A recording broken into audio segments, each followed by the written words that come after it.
ഇറാനെ സംബന്ധിച്ച് നിർണായക പ്രഖ്യാപനവുമായി ഡൊണാൾഡ് ട്രംപ് രംഗത്ത്. ഇറാനിലെ തുറമുഖങ്ങൾക്കെതിരെ ഏർപ്പെടുത്തിയിരുന്ന അമേരിക്കൻ നാവിക ഉപരോധം പിൻവലിക്കുന്നതായി തന്നെ പ്രസിഡന്റ് ഡൊണാൾഡ് ട്രംപ് ഇപ്പോൾ പ്രഖ്യാപനം നടത്തിയിരിക്കുകയാണ്. അദ്ദേഹത്തിന്റെ സോഷ്യൽ മീഡിയ പ്ലാറ്റ്ഫോമായ ട്രൂത്ത് സോഷ്യൽ വഴിയാണ് ഈ പ്രഖ്യാപനം നടത്തിയിരിക്കുന്നത്. ഹോർമൂസിന് സമീപം അവിടെ കുടുങ്ങിക്കിടക്കുന്ന കപ്പലുകൾക്ക് ഇനി സ്വതന്ത്രമായി തന്നെ സഞ്ചരിക്കാനാകുമെന്നാണ് ട്രംപ് ഇപ്പോൾ അറിയിച്ചിരിക്കുന്നത്.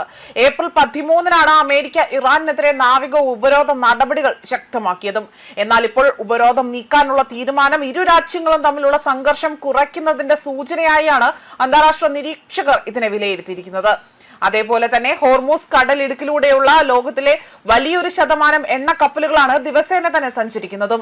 ആഗോള ഊർജ വിപണിയുടെ ജീവനാഡി എന്നറിയപ്പെടുന്ന ഈ ഒരു ജലപാതയിൽ തടസ്സമുണ്ടാക്കുന്നത് ലോക സമ്പദ് വ്യവസ്ഥയെ പോലും നേരിട്ട് ബാധിക്കാറുള്ള മറ്റൊരു കാര്യമായി തന്നെ മാറുന്നുണ്ട്. പുതിയ പ്രഖ്യാപനത്തിൽ നിന്നും ഹോർമൂസ് കടലിലേക്ക് യാതൊരുവിധ തടസ്സവുമില്ലാതെ തന്നെ കപ്പലുകൾക്ക് ഉപയോഗിക്കാനാകണം എന്നതും ടോൾ ഈടാക്കരുതെന്നും ട്രംപ് ഇവിടെ ആവശ്യം ഉന്നയിച്ചിരിക്കുകയാണ്. കൂടാതെ തന്നെ മേഖലയിലെ ആ സമുദ്ര ഖനികൾ നീക്കം ചെയ്യുമെന്നും അദ്ദേഹം വ്യക്തമാക്കിയിട്ടുണ്ട്.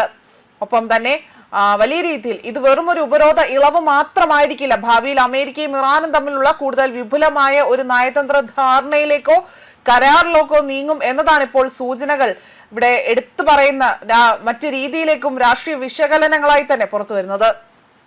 അതേപോലെ തന്നെ മിഡിൽ ഈസ്റ്റിൽ മാസങ്ങളായി തന്നെ തുടരുന്ന സംഘർഷങ്ങൾക്കും സുരക്ഷാ ആശങ്കകൾക്കും ഇടയിലാണ് ട്രംപിന്റെ പുതിയ പ്രഖ്യാപനം വരുന്നത്. എണ്ണവില, അന്താരാഷ്ട്ര വ്യാപാരം, പ്രാദേശിക സുരക്ഷാ സാഹചര്യം എന്നിവയെല്ലാം തന്നെ ഈ തീരുമാനം നേരിട്ട് സ്വാധീനം ഉണ്ടാക്കുമെന്ന ഒരു വിലയിരുത്തലാണ് പുറത്തു വന്നിരിക്കുന്നത്. അതേസമയം അമേരിക്ക ഇറാൻ ബന്ധത്തിൽ പുതിയ അധ്യായം തുറക്കുകയാണോ അതോ താൽക്കാലികമായ ഒരു സമാധാന നീക്കം മാത്രമായി ഇത് മാറുമോ എന്ന ചോദ്യങ്ങളടക്കം ഇവിടെ ഉറ്റുനോക്കുകയാണ്.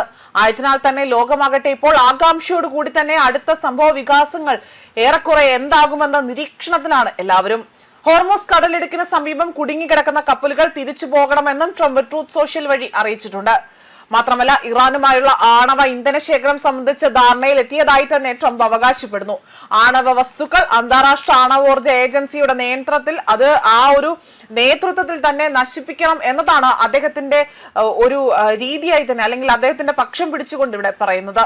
എന്നാൽ ട്രംപിന്റെ പ്രസ്താവനകളെ ഇറാൻ തള്ളിക്കളയുകയും അതുപോലെ തന്നെ വാഷിംഗ്ടണുമായി അന്തിമ ധാരണയൊന്നും തന്നെ ആയിട്ടില്ല എന്നും ട്രംപിന്റെ പ്രസ്താവനകൾ ഏകപക്ഷീയവും അഹംഭാവം നിറഞ്ഞതുമാണ് എന്നതാണ് ഇറാനിലെ താസിൻ വാർത്താ ഏജൻസി ഇപ്പോൾ റിപ്പോർട്ട് ചെയ്തിരിക്കുന്നത്.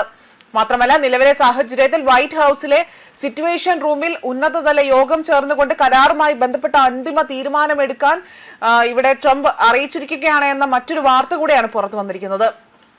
മാത്രമല്ല കഴിഞ്ഞ ദിവസങ്ങളിൽ ഗൾഫ് രാജ്യങ്ങളെ ലക്ഷ്യമിട്ടുകൊണ്ട് വീണ്ടും ഇറാൻ ശക്തമായ ആക്രമണമാണ് അവിടെ നടത്തിയത്. കുവൈറ്റിന്റെ ഒരു വ്യോമതാവളത്തിന് നേരെ, കുവൈറ്റിൽ സ്ഥിതി ചെയ്യുന്ന US-ന്റെ വ്യോമതാവളങ്ങൾക്ക് നേരെ ശക്തമായ രീതിയിലുള്ള ആക്രമണം നടത്തുകയും അവിടെ മറ്റ് കേന്ദ്രങ്ങൾക്ക് വലിയ രീതിയിലുള്ള നാശനഷ്ടങ്ങളും കേടുപാടുകളും സംഭവിച്ചതായി തന്നെ വ്യക്തമാക്കുന്ന ഒരു വാർത്ത പുറത്തു വന്നിരുന്നു. മാത്രമല്ല ഈ ഒരു വിഷയത്തോടു കൂടി ശക്തമായ ഭാഷയിലാണ് കുവൈറ്റ് ഇതിനോട് അപലപിച്ചത്. ഇനി ഇത്തരത്തിലുള്ള നടപടികൾ എന്തു തന്നെ ഉണ്ടായാലും ഇറാന്റെ ഭാഗത്തു നിന്ന് ഇങ്ങനത്തെ ഇത്തരത്തിലുള്ള രീതിയിലുള്ള നടപടികൾ ഉണ്ടായാൽ ശക്തമായ രീതിയിൽ പ്രതികരിക്കുമെന്ന് തന്നെയാണ് ഇപ്പോൾ കുവൈറ്റ് വിദേശകാര്യ മന്ത്രാലയം ഇപ്പോൾ പ്രതികരിച്ചിരിക്കുന്നതും. ന്യൂസ് ഡെസ്ക് കർമ്മ ന്യൂസ്.